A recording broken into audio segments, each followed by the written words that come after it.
Hey everyone, in this course we will learn simple, practical VBA and how it works within the SOLIDWORKS environment. If you want to go further and use these skills in real projects to automate SOLIDWORKS PDM Professional as well as SOLIDWORKS, then we've got some advanced courses on our website for you. You'll find the links to these courses below. Let's get started.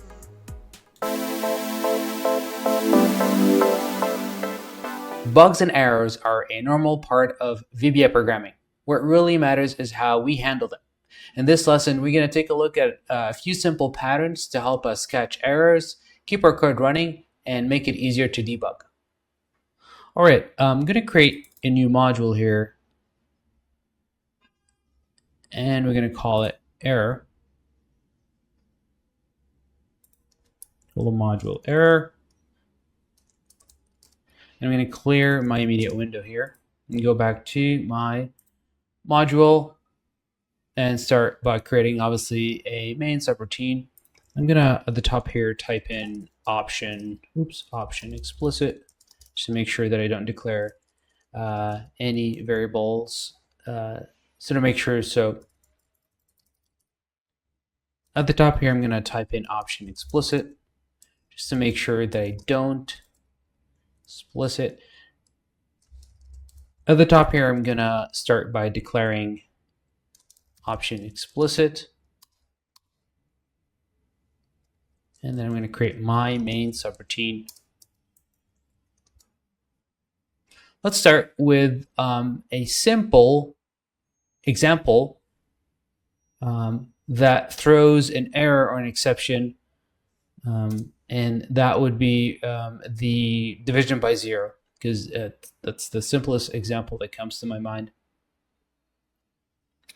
I'm going to start by defining here an x as a long.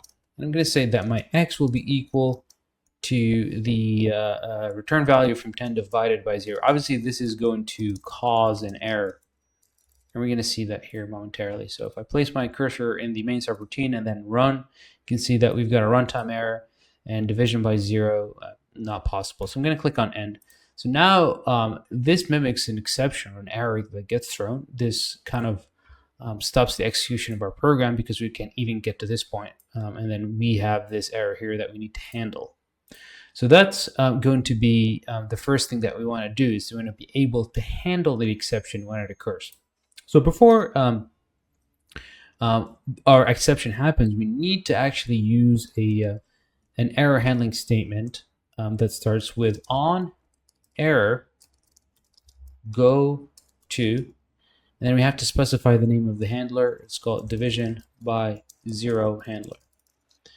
So this is going to tell our code that when an error happens, we need to go directly to this handler that we'll define here momentarily. So we can define on handler at this level. So we'll call this division by 0, and then we'll debug print a few things. So by default, VBA provides us with a built-in error object, which is ERR dot. It gives us the number of the error, and that's an identifier of the error that you could look up in the documentation, as well as most importantly, what is something that you would share with the user or display in the immediate box is the description. So that's most important here, description. So right now, if I were to put my cursor right here, I'm going to create a breakpoint and I'm going to run. You can see that my code has stopped executing. I'm going to press F8 right now so that I can step through this line. And you can see how our code didn't throw the exception, but it jumped directly to the division by 0 handler. You can see that our error has a number or an ID 11, and the description of the error is division by 0.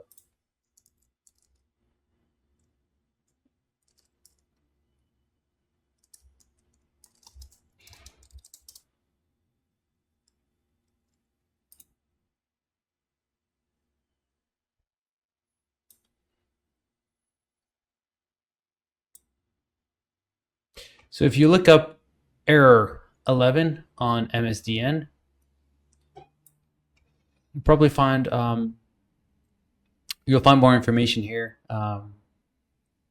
about the exception or the error, a lot more description, and there's plenty more errors here that you could look up by their number, and this is a very useful resource to learn more about the VBA programming language.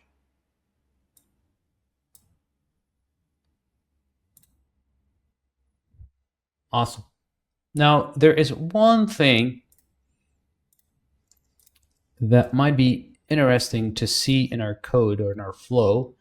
If our code doesn't cause an exception or doesn't throw the error, I wonder what happens. So I've actually replaced 0 by 1 so that this division operation would work fine, so there are no exceptions. If I run this, you can see that our code compiled. It went through the division instruction, and then it jumped directly to the handler and printed that the error has a value of 0, and there's no description. Obviously, because no error was thrown, we get error 0, but at the same time, we don't really want to display an error if there is no need for that.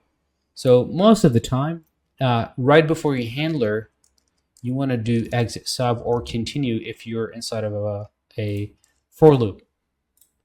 So right now, if I run this, I get nothing here in the immediate window.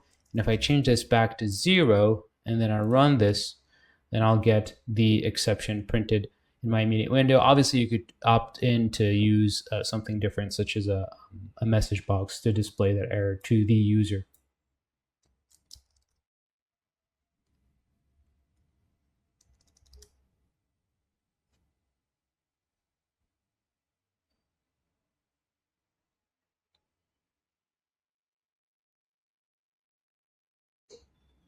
Now let's take a look at a different example. I'm going to create a new subroutine here. I'm going to call this example 2.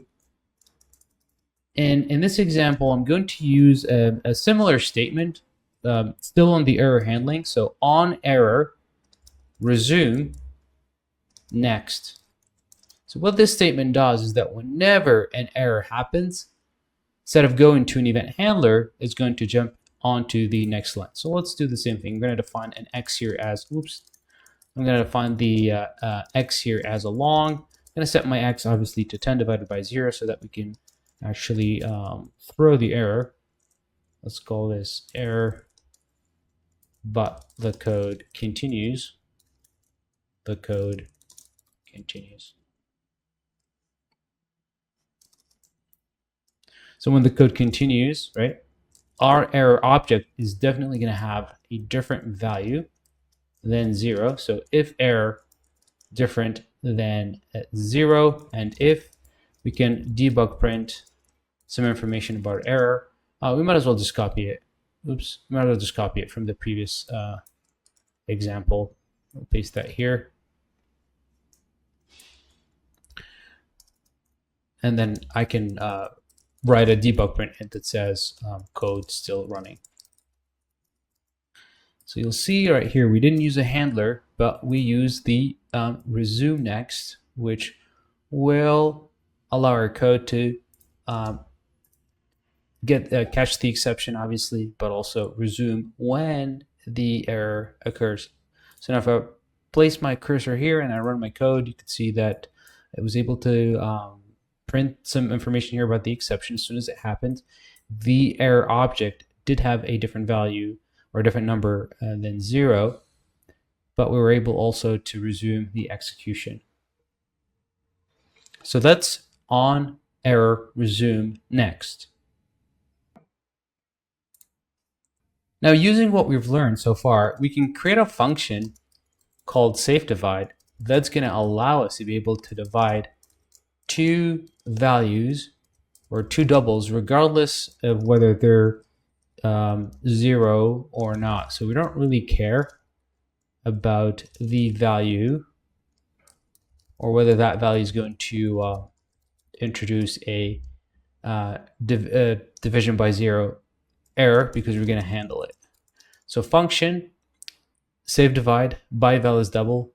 byval as double again here with the second parameter. We've got A and B, 2 doubles, and then this is going to return a double. So inside of my function, first thing I'm going to do, obviously, on error, I want it to go directly to a handle that I'm going to define here. So on error, go to EH. In here, I want my function to have a return value that's equal to the division of A by 0, and immediately exit the function here because the handler is going to come right next. So EH is our handle, and then the return value here, save divide, can have that to be equal to 0. Well, obviously infinity, but nevertheless, we just want to showcase how we can actually write a function that can handle an error.